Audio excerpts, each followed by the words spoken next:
Okay mga idol, ito issue ng TMX 125 Alpha. Laging namamatayan kapag mainit na yung makina. Hindi ka man makakalayo, umihinto siya, tumitirik. Okay, ito. Nasa 2K ohms tayo mga idol. Ayan, tingnan nyo yung resistance ng kanyang pulser. Okay, ayan. 109 na lang. Napakababa. Okay mga idol. Napakababa po.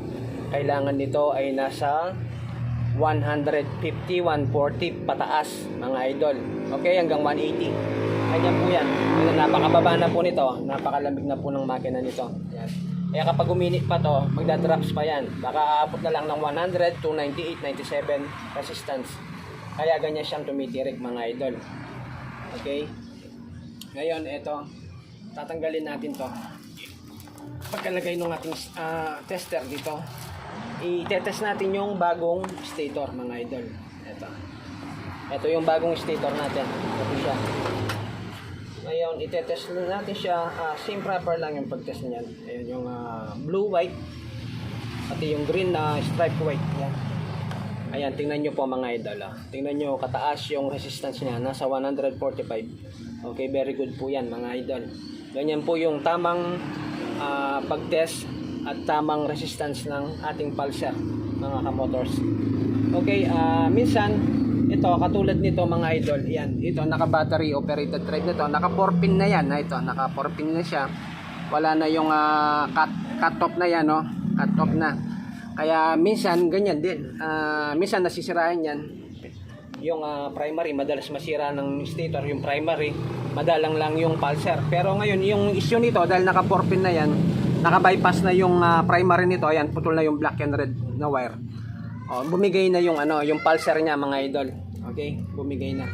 Kaya hindi ibig sabihin na ayan mga idol, minsan kahit mag 4 pin ka, kung may sira na yung pulser, ito yung pulser mga idol, ito yung pulser.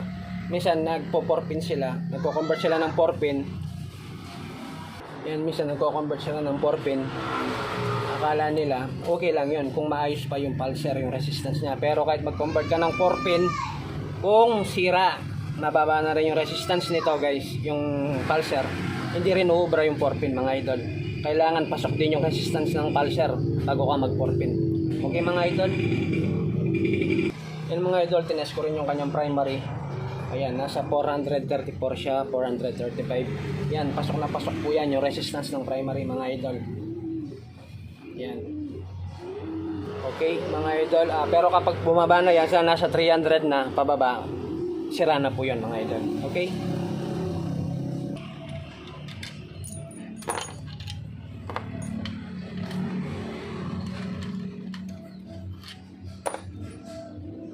So guys, kinalas ko na yung kanyang cover.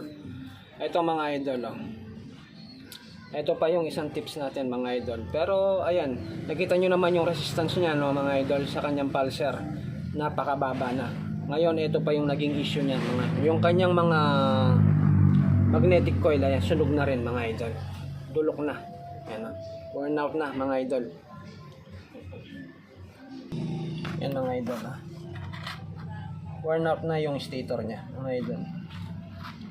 Ito pa yung original guys. Ngayon pa lang napalitan to. TMX 125 Alpha yan. Ito yung bago. Ito yung ipapalit natin. Okay.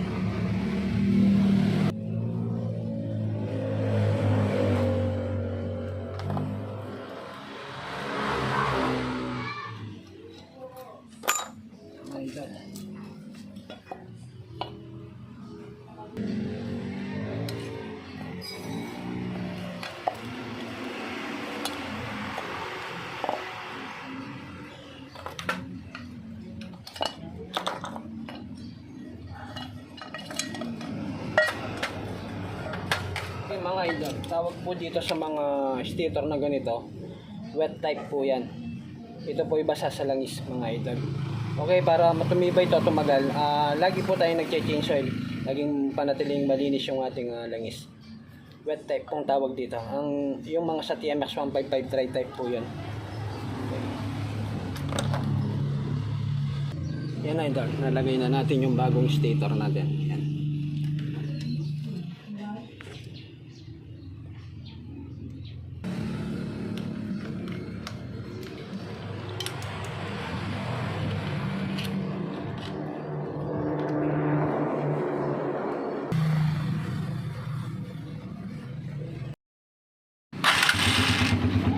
idol, yan na po. Ito po yung pinalitan natin ng stator mga idol. Yan, napakaganda na po ng andar niya at diretso na po yung andar niya mga idol. Okay. Matetesting na lang yan sa long ride. Pero 100% magiging okay na po yan. Ayan po yung pinalitan natin mga idol.